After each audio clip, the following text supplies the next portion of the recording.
Таң барша қазақ елі өзге де елдерге ассаламу алейкум деп амандасып, бүгін таңымызды кереметтей табиғат аясында тауда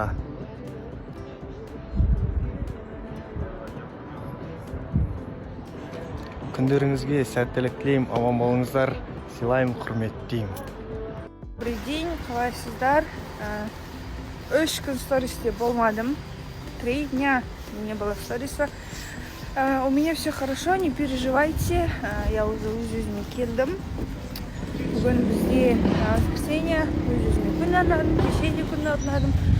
Қазір қалаға шықтым.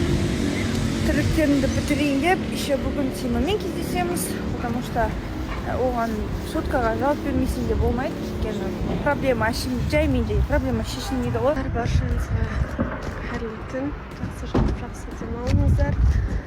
Біз деген мама қай жақтамыз қазір?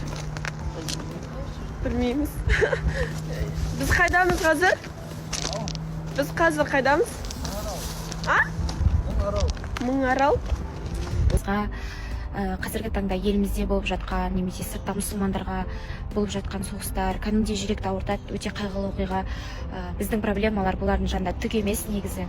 Былай қарайтын болсақ, үлкен сабақ, өте үлкен сабақ бізге беретін. Таңертең тұрып, терезеңді ашып, аспанға қарап, күнді көріп, табиғатты қарап, бұның өзі үлкен нығмет та.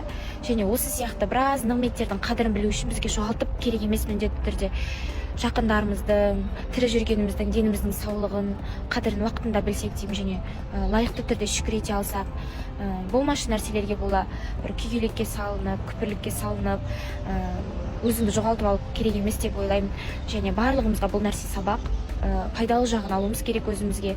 Сондықтан Алла тағала елімізді сыртқы жаудан, ішкі даудан сақтасын, тыныш болсын барлығы. Жалпы мұсылмандарға Алла тағала күш қуат берсін.